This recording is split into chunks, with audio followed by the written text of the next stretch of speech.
Well, welcome back to The Heat. We're discussing the presidential election in Kenya. Preliminary results put incumbent President Uhuru Kenyatta in the lead, but opposition leader Raila Odinga is challenging the results. Odinga claims hackers manipulated the count.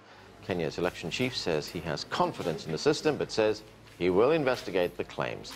The Election Commission has 7 days to release the official results. Let's get back to our panel right now. And Emira, I want to pick up on something that Dorina talked about, and that is the issue of corruption. Transparency International, the global anti-corruption group, ranks Kenya 145 out of 176 countries. That's not very good. Not something you want to crow about. How big an issue is this? Well, it's a major issue, and I think it's not just Kenya, but when you look at capital flight, when you look at illicit financial flows coming out of Africa, there have been so many panels on this, the Bekoe panel, there have been several, right, that have reiterated this fact that the illicit financial flows far outstrip both aid and trade combined. So I think what is happening not only in Kenya, but around the continent, is people clamoring for a change. But that is going to take not just action at a local level with greater monitoring of budgets, which is also needed, but it takes structural changes. Those very international financial institutions, the World Bank, the IMF, need to understand the importance of capital controls in places like Kenya, so that you have mechanisms to stop the capital flight outside of countries and regions like this. Was it an issue during the election campaigns? Did anybody raise it? Well, I think issues of corruption are clear. They've been raised, again, at the local level, at the national level. It's been a consistent concern of the electorate, particularly the younger demographics. They are bringing up this issue of corruption, right? And I think when we ask the question about the differences of the various political parties, I think the reality is you have a lot of personality politics still going on, right? And so what is needed is I guess a forward-thinking political process that looks at issues like economic structural issues that are creating the poverty, and puts forward alternative models that work in the interest of the majority of people in the country. And unfortunately, you hear the personalities back and forth, but you don't hear enough of the challenging of the economic structures that have created these circumstances of the poverty and the unemployment and the inequality.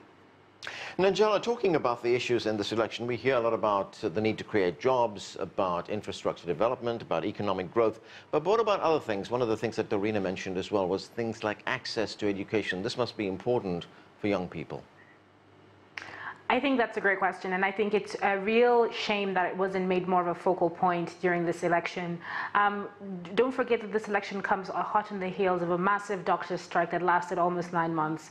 The nurses in the country are all on strike, including at the largest hospital in the country. We've had a teacher strike. We've had massive labor unrest in the last 5 years, and we've had significant dents in the quality of education. The Cabinet Secretary for Education was forced to make a massive intervention in regards to the national examination because there was this massive cheating scandal, I think about 2 years ago now. So yeah, there's all of these broader issues that you want them to be more of a focus during the electoral period, but it really ended up being more of a contest between people's ideas of who the different politicians were, and not really engaging with the reality of what the different groups are offering, what the different groups are putting on the table.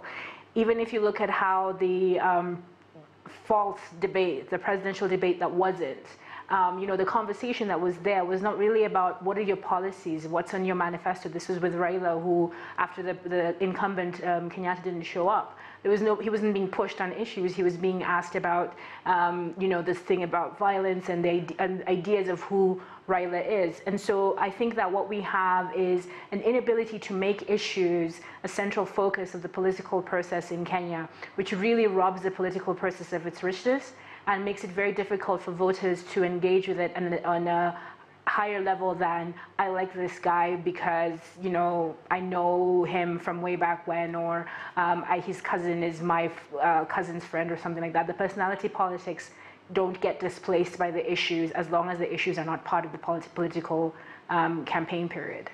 Abdullahi, what is your view on that?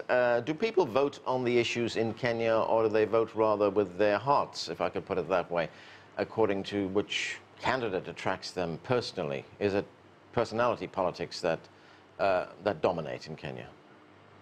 It is personality. I mean, like, your name recognition tends to get you a lot. I mean, like, if you look at the two presidential candidates, forget about the rest. I mean, like, they come from the royal family of Kenya's politics. I mean, Kenyatta's father was the first president of this country. Raila's father was his deputy until 1969, when they went separate ways. But I think also one of the things that we shouldn't miss sight of a lot of the time is, yes, there is a high level of poverty in the country, but also a high level of inequality that, people really do not have time to engage with complex political processes. I mean, I'll give an example. In Nairobi, a young man who was an activist had a clean record. He was a journalist, he was an activist, and he stood for, as a member of parliament, and he did not win. The guy who won doesn't have any track record. So whether you run on a platform of anti-corruption or a clean, politician, it only takes you so far. But that is not to say that, others have not won. I mean, in Mombasa, in one constituency, a former, crusading, investigative journalist was able to sneak in. And I think in the next few days, I mean, the granular picture will get much clearer than now. I mean, like, also let's not lose sight of the fact that we've got 3 women governors. Of course, one has got, 2 actually have got, a very questionable background. So I think issues, particularly being clean, being anti-corruption, these platforms hardly wins you an election. Right. Dorina, as we've been hearing, there are, enormous domestic challenges that Kenya faces in the aftermath of this election. But I want to ask you about one foreign policy issue, and that is the role that Kenya is playing in neighboring Somalia. It's playing a central role in the peacekeeping operations there. Is this an issue that's discussed in Kenya? Because not all people agree on that role that Kenya is playing there. Not all people agree, you're right, and I'm not sure that that it is as well publicized or discussed as it should be. Al-Shabaab was not a quiet player.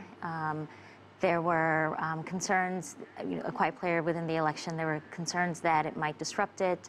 Certainly, that was the fear in 2013, that it might kind of use the upcoming, election to disrupt the upcoming election, to foment violence, kind of disrupt the election. And their same fears existed this time around, but that didn't happen.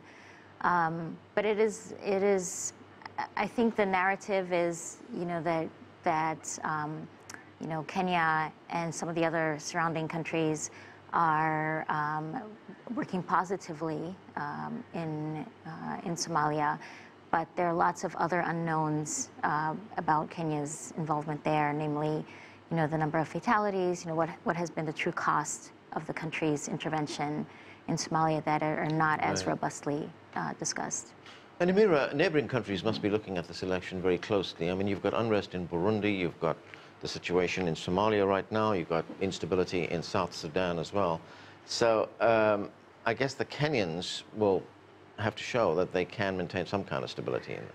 Well, it's a tough neighborhood, and it's become even more tough when you have leaders, whether it's Uganda or Rwanda this month, that are, or DR Congo, changing constitutions and trying to stay on beyond the constitutionally in allotted terms. So, it creates much more difficult democratic processes. So I think the more we can look to positive examples, and we're hoping that Kenya, at the end of the day, will be a positive example. We will wait and see what the results are and how these allegations play out. But we need more positive examples, not only on the continent but around the world, and particularly when the stakes are high, as you hear about the strikes, nurses, doctors, teachers, those are the backbone of our societies. And if their well-being is not protected, it does not bode well for future generations. So I think we hope for the best in Kenya and also the remaining countries.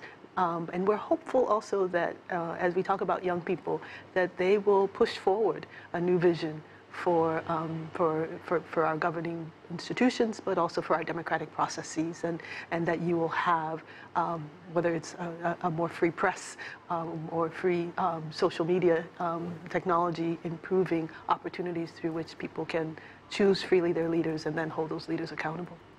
Okay, and we're going to have to leave it there. Thanks to all of you for being with us. That's it for this edition of The Heat. I'm Anand Naidu in Washington, D.C. Thanks for being with us.